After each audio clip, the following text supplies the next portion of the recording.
Hey folks, it's a beautiful day here in Sonoya, Georgia.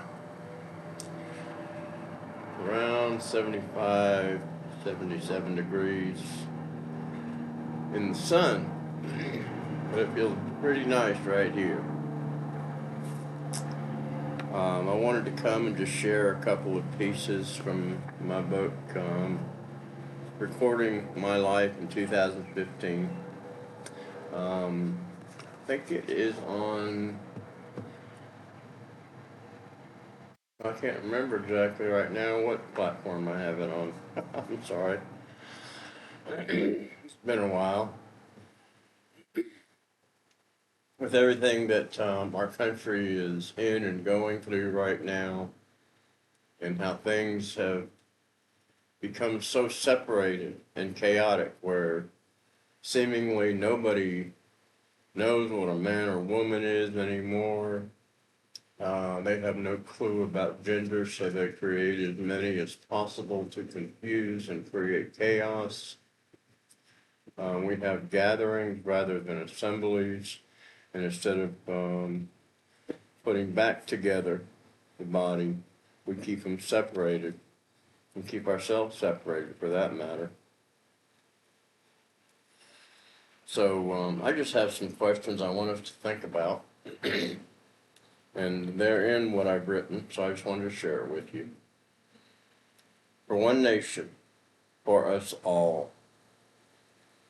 The sign of deception read as I passed it, going 60 plus miles per hour on I-285. It had a picture of what looked like military men and women, soldiers holding up a flag that was no longer under God. What they fail to realize is they are the props.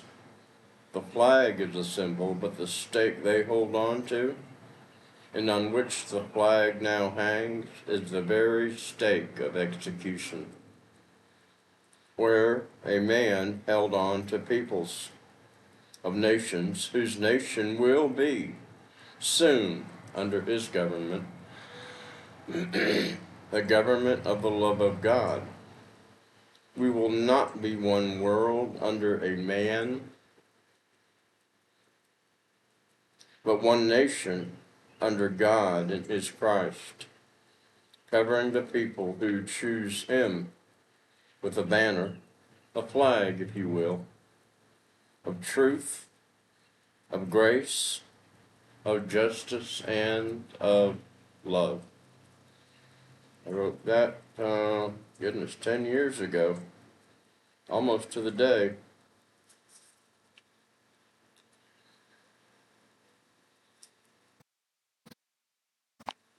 This next one, I haven't titled it, but so feel free to put in a comment what you think it should be titled,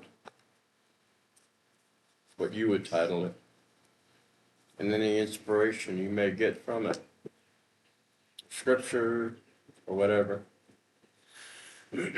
I do hope to hear from you. I had one woman years ago that did a painting from one of the pieces that I had shared and sent it to me.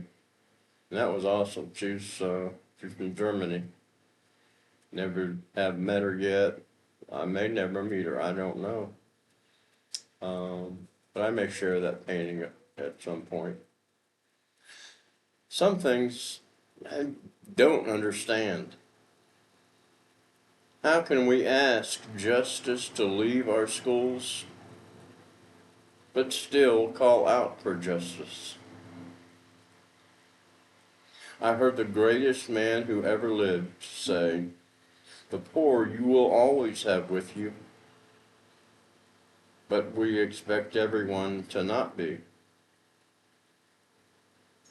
While the governments of men and their media take, we give them no requirement to serve justly, according to the one who we ask to lead.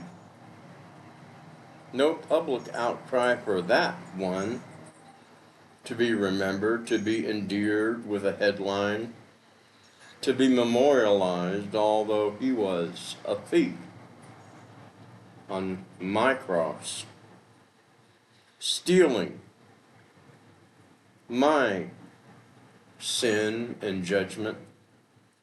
Justice? Do we even know what or who justice is? No, I don't understand how you can have love without the lover of mankind, or justice without the one who is just, or even have any wealth without the one all nations receive their wealth from.